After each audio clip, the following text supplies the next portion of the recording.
Washington, D.C., March 30th, 1981, 2:27 p.m. Ronald Reagan walks 10 meters from a hotel lobby toward his waiting limousine. He waves at the crowd behind the rope line. 6 shots, 1.5 seconds. Secret Service agent Jerry Parr throws the president into the back of the limousine and lands on top of him. Reagan feels a sharp pain in his chest and assumes Parr pushed him too hard. He thinks Parr has broken one of his ribs. He does not know he has been shot. He will not know for another 40 seconds until he tastes blood in his mouth. Bright, foamy, pink. Lung blood. At that moment, the 40th President of the United States is 4 minutes away from death. And the only reason he survives those 4 minutes is that Jerry Parr, in the back seat of a moving limousine, decides to disobey a direct order. This is the story of the most important course correction of the 20th century. Literally, Reagan had been president for 69 days. 69 days. His economic program was still being debated in Congress. He had not yet met a single Soviet leader. The doctrine that would later bear his name, the confrontation with what he would call the evil empire, existed only as an instinct, not as policy. He was, in March 1981, a president without a presidency yet. The man who came to kill him was 25 years old. John Hinckley Jr. had no politics, no grievance, no cause. He wanted to impress an actress he had never met. He had watched Taxi Driver 15 times. He believed that killing a president would make Jodie Foster notice him. By March 1981, he was living in a hotel in Washington, reading Reagan's public schedule in the morning newspaper. The Washington Hilton had a VIP entrance on T Street, a covered driveway, a 30-foot walk from the limousine door to the hotel's side entrance. Secret Service considered it one of the safest access points in the capital. There was no screening of the crowd behind the rope line. Hinckley stood 6 meters away, holding a .22 caliber revolver loaded with explosive Devastator rounds. He fired all 6 shots in 1.7 seconds. The first hit Press Secretary James Brady in the head. The second hit a police officer. The fourth hit Secret Service agent Tim McCarthy, who had turned toward the shots to shield the president. The sixth bullet hit the armored rear panel of the presidential limousine, flattened against the steel, ricocheted off the door, and entered Reagan's body under his left arm at an angle that should not have been possible.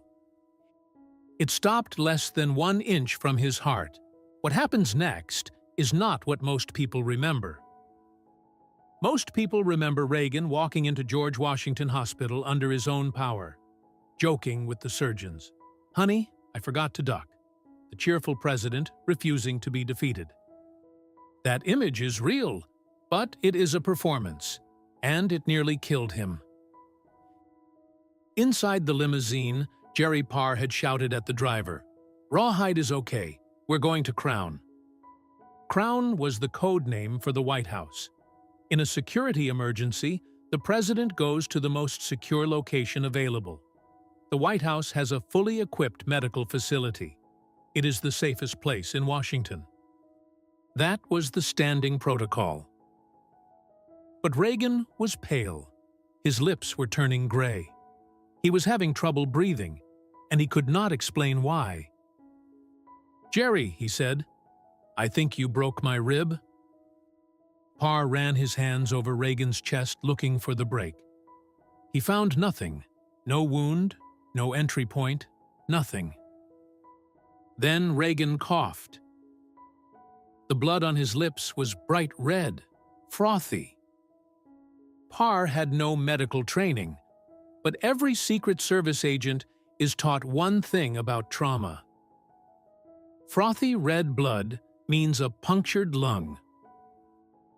Parr had 15 seconds to make a choice. Protocol said, White House. Instinct said, hospital. He keyed the radio.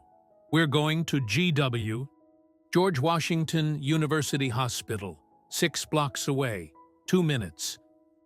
The limousine took a hard right on Pennsylvania Avenue instead of continuing straight. Reagan, inside the car, was now struggling to breathe. Parr had him half sitting, half lying across the seat. Reagan's eyes kept drifting closed. Parr kept talking to him, asking him questions, not because he needed answers, but because he needed Reagan awake. When the limousine pulled up to the hospital emergency entrance at 2:35 p.m., Reagan insisted on walking in by himself. He buttoned his jacket to hide the blood. He stepped out of the car. He walked through the glass doors under his own power. He took 3 steps inside, and his knees gave way. He was caught before he hit the floor. In the trauma bay, his blood pressure collapsed to 60/40. He had lost over 3 liters of blood internally, roughly half his total volume. His left lung was fully collapsed. The bullet was lodged less than an inch from his heart, in tissue so delicate that the surgeons could not initially tell whether it had nicked the aorta. The lead trauma surgeon, Dr. Joseph Giordano, would later say that if Reagan had arrived even 4 or 5 minutes later, he would have bled out before they could open his chest. He did not arrive at the hospital because the protocol sent him there. He arrived because one agent, in the back seat of a moving car, recognized frothy blood and chose his instinct over his instructions. Jerry Parr retired from the Secret Service 3 years later. He became a Presbyterian minister. He rarely spoke about March 30th. When asked, he would say only that he had made a guess. He did not tell people that he had spent the rest of his life wondering what would have happened if he had been wrong. Imagine for a moment that Parr had followed protocol. The limousine continues straight. Reagan is carried into the White House medical unit, staffed for routine care, not for a gunshot wound to the chest. Valuable minutes pass while an ambulance is called. By the time he reaches surgery, he has been bleeding for 25 minutes instead of 8. He does not survive. On March 30th, 1981, at approximately 3:15 p.m. Eastern Time, George H.W. Bush becomes the 41st President of the United States. Bush was not Reagan. He was a career diplomat, a former CIA director, a man who believed in managing the Soviet Union, not confronting it, competent, pragmatic, careful. And that is precisely what makes the difference. Because 6 years later, on June 12, 1987, Reagan stood at the Brandenburg Gate in Berlin and said 6 words that his own State Department had begged him to remove from the speech. "Mr. Gorbachev, tear down this wall." It was theater. It was reckless. It was, according to his diplomats, irresponsible.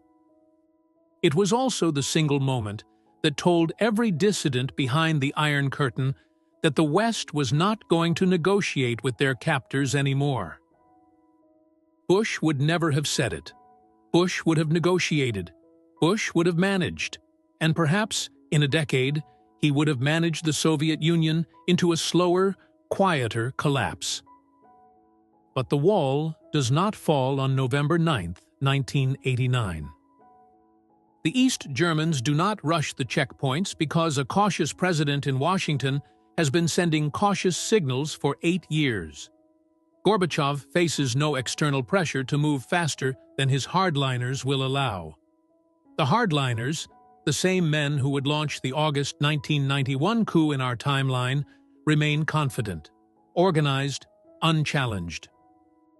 The Soviet Union still falls, eventually. The internal rot was structural, not personal. But it falls differently, slower, with more blood. And the triumphalist Western story, the one we tell ourselves about winning the Cold War, is never written, because there is no clean victory to narrate. All of this hangs on a bullet that stopped 1 inch from a heart, and an agent who made a guess. History is usually told as a story of forces, economic systems, ideologies, demographic pressures, the slow grinding of structures against each other until something gives way. We teach it this way because it feels more serious, more adult than the alternative. The alternative is that sometimes history turns on almost nothing. Jerry Parr had 15 seconds. He was not a doctor. He had no way of knowing for certain what the blood on Reagan's lips meant. He made a guess, and his guess happened to be right. If he had been wrong the other way, if the blood had been from something minor and the White House protocol had been correct, nobody would remember his name today.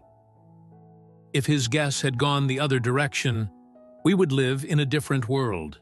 Not an unrecognizable one, but a different one. That is the uncomfortable truth about the 20th century. The Cold War did not end because it had to. It ended the way it ended because of 10,000 small decisions made by people whose names we do not know. A Soviet submarine officer who refused to fire a nuclear torpedo, an American lieutenant colonel who ignored a computer alert, a Secret Service agent who recognized frothy blood in a moving limousine. The margin was always this thin, we just rarely see it.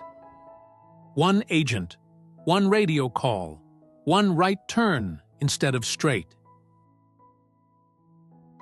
He didn't have to guess, but he did.